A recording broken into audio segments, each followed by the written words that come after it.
ఎన్ని వంకర్లు ఉన్నా సరిచేసేవాడు ఒక శంకరుడు మాత్రమే. నారదుడు ఎదురుపడ్డాడు. ఎక్కడికమ్మా ప్రయాణం అన్నాడు.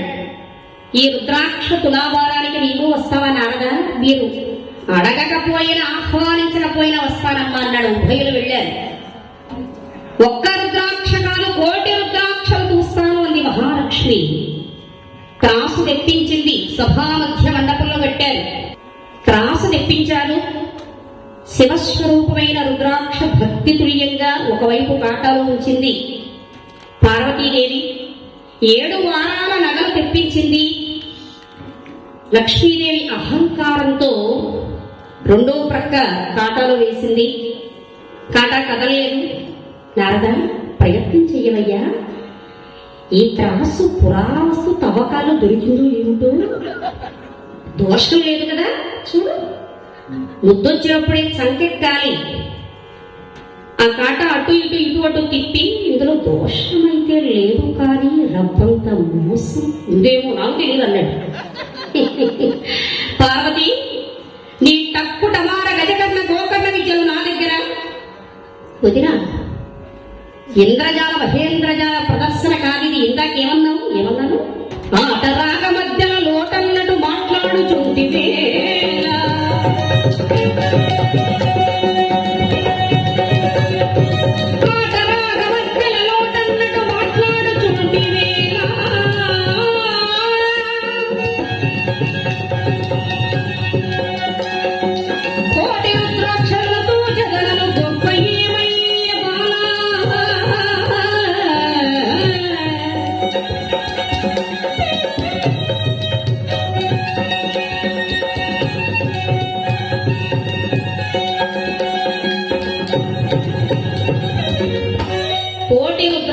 చూస్తానన్నావు, ప్రగల్భాలు పలికి పని నెరవేర్చలేక ఆ తప్పు రుద్రాక్షలు పెడుతున్నావా? నారదుడు అన్నాడు, ఇంతేనా ఐశ్వర్యం, ఇంకా ప్రయత్నం చెయ్యమ్మా అన్నాడు. అమ్మ నారద, గుండెలు గీసిన బంటు అయ్యా, ఇప్పుడే కదా నా పార్టీలో చేరి దోషం కాదు మోసం అన్నావు. వెంటనే ఆ పార్టీలోకి వెళ్ళి ఏమంటున్నావు? ఇంతేనా ఐశ్వర్యం, ఇంకా ప్రయత్నం చెయ్యమంటున్నావు? నీ కళ్ళబొల్లి కబుర్లు నీ పుట్టుకతో వచ్చినవి. నీవాన శక్తిని లెక్కగట్టేది ఎవరక్కడ? వెళ్ళి బంగారం తీసుకురండి అంది. తెచ్చి వేశారు. కాట కదలలేదు. ఏ ముడి పదార్థమైనా పర్వాలేదా అంది మహాలక్ష్మి. కాస్త పట్టు విడుపు ఉండాలి. వదిన కాళ్ల బేరానికి వచ్చింది. కంచాలు మంచాలు రోళ్ళు రోకళ్ళు అవే వేశారు. లాభం లేదు. భర్త దగ్గరికి వెళ్ళింది. ఆయన గాఢ నిద్రలో ఉన్నాడు.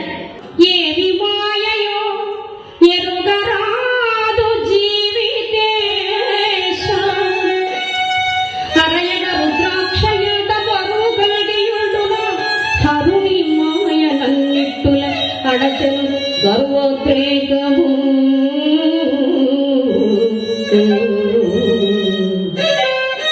ఏమండి, తరుణోపాయం చెప్పండి. యౌవాన భారాన్ని భరించలేనండి. కర్తవ్య బోధ చెయ్యండి. దిశానిర్దేశం చెయ్యండి. అఖిల సంపదలకు కూడా ఈ రుద్రాక్ష పోగదా. నేనేం చెయ్యాలి? దేవి, బుద్ధికి పదులు పెట్టి పని నెరవేర్చి పరువు దక్కించు. భక్తి అనేటువంటి ధనంలో తోచడం నీ వల్ల సాధ్యపడుతుంది గాని అహంకారం అనేటువంటి విధానం చేత ఈ రుద్రాక్షను తోచలేవు. రుద్రాక్ష రుద్రుని అక్షి, ఈశ్వర స్వరూపం, బ్రహ్మపదార్థం, ఐశ్వర్యం, అశాశ్వతం, క్షణభంగురం, బుద్ధులప్రాయం. ఆలోచించు అన్నాడు. ఒక నిర్ణయం తీసుకున్నదని మహాలక్ష్మీదేవి. ఏమిటది? శివునకు మాధవునకు ఈశ్వర భేదము లేదు.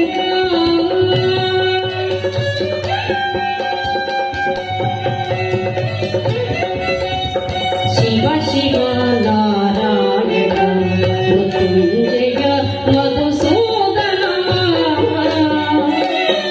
హరి హరి గోవిందయన హర హర మహరే భజన.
శివునకు కేశవులకు నలుసంత భేదం లేదు. శివభక్తుడు అడ్డగొట్టు పెడతాడు, విష్ణు భక్తుడు నిలువు బొట్టు పెడతాడు. చూడండి, శివకేశవులు ఇక్కడే ఉన్నారు ప్రత్యక్షంగా. మృదంగాన్ని అడ్డంగా పెట్టి వాయిస్తారు, ఇది అడ్డగొట్టు శైవ సంబంధంగా కనబడుతుంది. వైనం నిలువుగా పెట్టి వాయిస్తారు, ఇది నిలువు బొట్టు, ఇది వైష్ణవ సంప్రదాయంగా కనిపిస్తుంది. ఈ రెండు ఉంటేనే నేను మీరు అన్ని. మహాభక్తులారా, ఈ రుద్రాక్ష శివస్వరూపం శివునకు కేశవునకు నలుసంత చింతాకంతైన కూడా ఇసుమంతైన భేదం లేదు. మరి ఇక్కడ విష్ణు స్వరూపం నా వద్ద ఏమున్నది అని వడలంతా తడిని చూసుకుని మెడలో ఉండేటువంటి మాంగళ్యాన్ని తేరిపారా చూసింది మహాలక్ష్మి. ఆవిడ ఆలోచనలో పడింది. ఏం జరుగుతుందో అన్న కంగారులో ఈశ్వరుడు అది అమంగళం కదా అని ముందుగానే భావన చేసి ఈవిడ తలంపేమిటో అన్న చిత్తంలో రుద్రాక్ష రూపాన్ని విడిచిపెట్టి స్వస్వరూపంతో సాక్షాత్కరించాడు. హర హర మహాదేవ శంభో శంకర. అమ్మా లక్ష్మి, ఆగు తల్లి, నా ఈ ఒక్క రుద్రాక్షకు నీ అఖిల సంపదలు సరిపోలేదే, అటువంటి రుద్రాక్షలు నా ఒంటి నిండా ఎన్ని ఉన్నాయో చూస్తావా అంటూ విశ్వవిరాట్ స్వరూపాన్ని ప్రదర్శించాడు సర్వేశ్వరుడు. ఈ సన్నివేశంలో ఆమె గర్వం సర్వం సమసిపోయింది. నీ మహత్య మెరుగలేక పాహి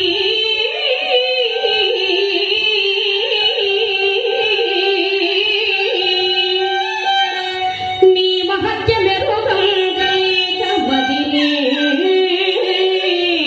గర్వించితి దేవా, గర్వము నేటికి హరించ మహానుభావ పాహి.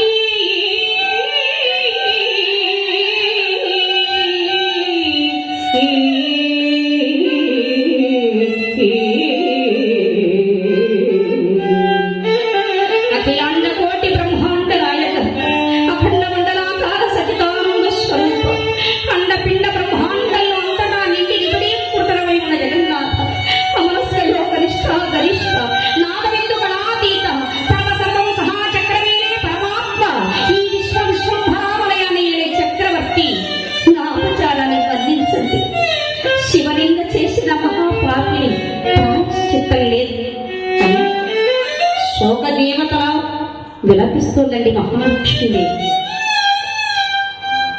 ఉత్తమస్య క్షణం కోపం మధ్యమే ఘటికాద్వయం మూర్ఖస్య మరణాంతకం. ఉత్తములకు ఒక క్షణం మాత్రమే కోపం ఉంటుంది, మధ్యమునికి ఒక రోజంతా కోపం ఉంటుంది, మూర్ఖుడికి మట్టిలో కలిసిపోయేదాకా కోపం ఉంటుంది. ఉత్తమోత్తముడు మన్నించాడు. ఆనందవల్లికి కుమారస్వామికి కళ్యాణం జరిపించడానికి చక్కని సుముహూర్తాన్ని నిర్ణయించారు.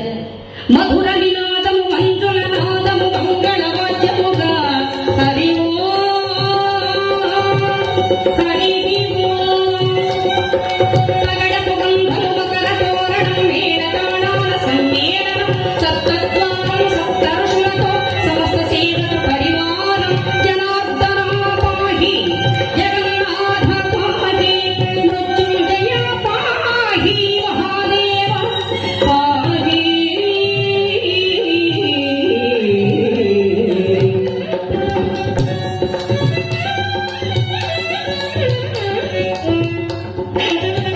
కుమారస్వామికి ఆనందవల్లికి అంగరంగ వైభవంగా కళ్యాణం జరిగింది. ఇదే లీల శివలీలలు అనేటువంటి సప్తభ ఇంతటితో సమాప్తమయ్యింది. పవమాన సుతుడు పట్టు పాడ కవీంద్రములకు శ్రీరామ రూపములకు నిత్య జయ మంగళం.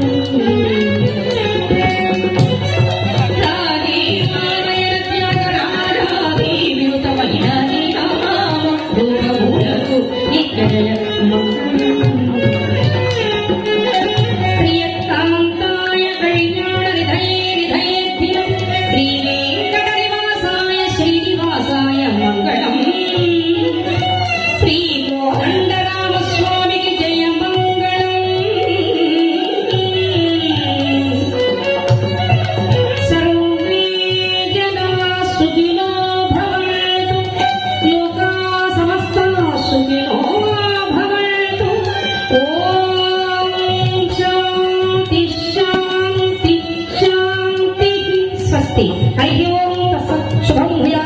నా హరికథ కార్యక్రమాన్ని ఏర్పాటు చేయదలుచుకున్నవారు ఈ ఫోన్ నెంబర్స్కి సంప్రదించగలరు.